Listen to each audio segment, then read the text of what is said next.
안녕하세요. 아름다움의 시작 리더스 피부과 압구정점 강승희 원장. 청담점 논학경 원장입니다. 반갑습니다. 오늘은 다이어트에 대한 부분을 알아보도록 하겠습니다. 약물 치료할 때는 이런 원칙을 가지고선 해야 된다. 네. 이런 부분을 좀 이해하기 쉽게 한번 정리해서 말씀해 주실까요? BMI라 그래서 체질량 지수라는 거를 재는데요. 체중과 신장 두 가지를 가지고 내가 얼만큼 살이 쪘는지 정도를 알 수가 있어서 BMI라고 하는 체질량 지수를 기준으로 해서 27 이상이 되면 약 쓰는 걸 고려를 합니다. 그냥 무턱대고 처음부터 약을 쓰진 않고 한 3개월 정도 운동도 해보고 식이요법도 해보고 3달 정도 했을 때 체중 감량이 없다 그러면 이제 약을 쓰기 시작을 하고요. 약을 처음 쓰기 시작할 때는 환자분이랑 목표 체중 좀 정해놓고 이제 약을 먹기 시작을 하는 게 좋고요. 며칠 쓰고 안 쓰는 게 아니라 몇 달, 뭐 1, 2년 이렇게 쓸 수 있는 약이기 때문에 좀 장기간 처방을 해도 안전한 환자분의 생활 습관이나 생활 패턴 이런 것들을 고려해서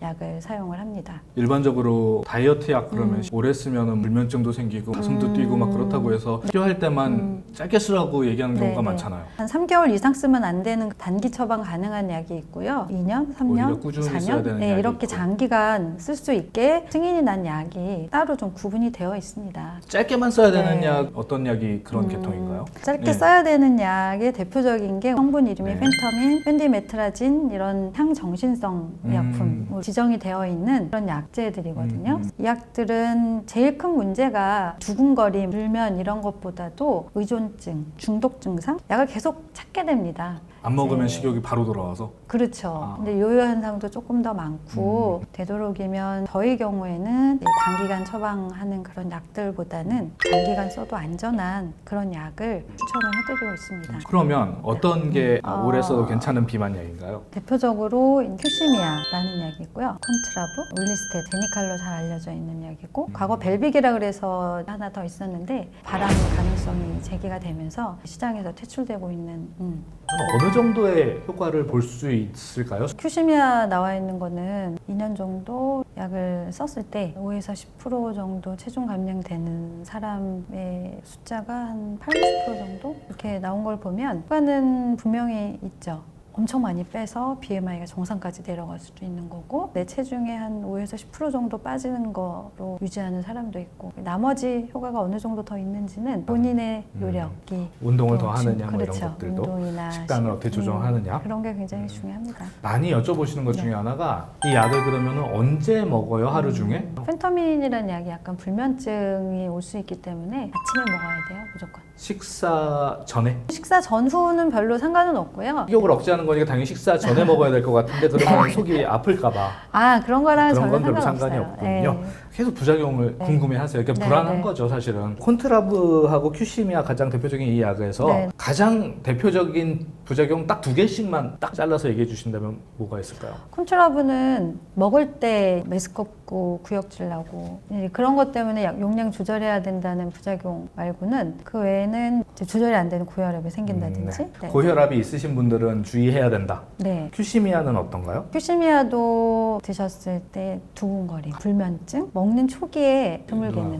목내장이 올 수가 있어요. 이제 눈이 좀 이상하거나 잘 안 보이거나 뻑뻑하거나 그러면 바로 의사한테 말씀을 해주셔야 되는 조금 심각한 부작용이 입맛이 될 수 있어요. 바뀐다는 얘기가 있던데. 약 드시는 동안에 약간 혀가 좀 이상하다라고 얘기하시는 분들이 있어요. 아프진 않은데 맛이 맛이 잘 안 제대로 느껴져요? 안 느껴진다고 얘기를 하시죠. 살이 빠지겠네. 그렇죠. 맛이 없을 수 먹어도 맛이 있으니까. 별로 없게 느껴진다라는 거. 근데 불편하겠다, 그죠? 그렇죠. 불편하긴 불편해 하겠네요. 하시는 분들 있어요.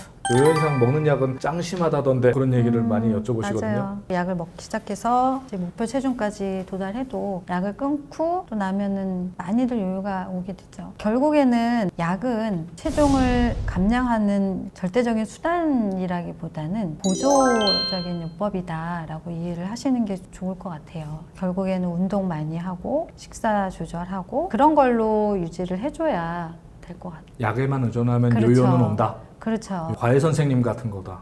약은. 네네 그렇게 생각하면 그렇죠. 돼요. 하지만 네. 과외 선생님이 아무리 해줘도 네. 내가 공부 공부 안 열심히 하면 해야죠. 소용없다. 그런 거네요. 그렇죠, 그렇죠. 결국 운동, 네. 식단 조절은 해야 된다는 네. 얘기군요. 역시 운동의 중요함을 다시 느끼게 맞아요. 됩니다. 키 162cm에 몸무게 47kg인 여성분, 과체중이나 비만은 아니 그죠? 그렇죠. 그런데 다이어트에 처방해달라는 분들이 계세요. 사실 적지 않아요. 사실 많아요. 그런 분들한테는 어떻게 설명을 드려야 되나요? 그런 분들이 단기 처방하는 약을 좀 선호를 하세요. 원래 내 체중이 이 정도인데 최근에 2, 3kg 이상 쪄서 요즘에 식욕이 너무 땡기니까 약을 좀 먹고 싶다고 말씀하시는 분들이 있는데, 원칙적으로는 정상 체중일 때는 약을 드시는 거는 어떻게 보면 의존하는 거기 때문에 되도록이면 안 드시는 게 낫죠. 배가 좀 나왔어요. 허벅지가 좀 찐 것 같아요. 이렇게 얘기를 하면 약으로 접근하기보다는 이제 시술이나 장비 치료 그런 쪽으로 말씀을 드리죠.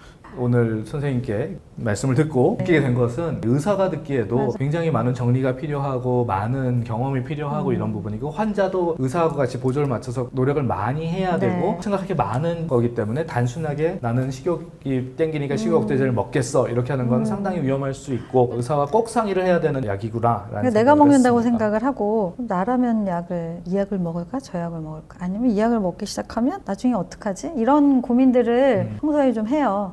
오늘은 비만 치료법 중에서 먹는 약에 대해서 종류가 무엇인지에 대해서 간단하게 알아봤고요. 다음 시간에 또 역시 강승희 원장님과 함께 할 텐데, 강승희 원장님 어떤 내용 설명해 주실 거죠? 각 약들의 효과나 부작용 부분에 대해서 좀 더 자세하게 말씀드리겠습니다. 지금까지 아름다움의 시작 리더스 피부과 압구정점 강승희 원장 청담점 노낙경 원장이었습니다. 감사합니다. 감사합니다.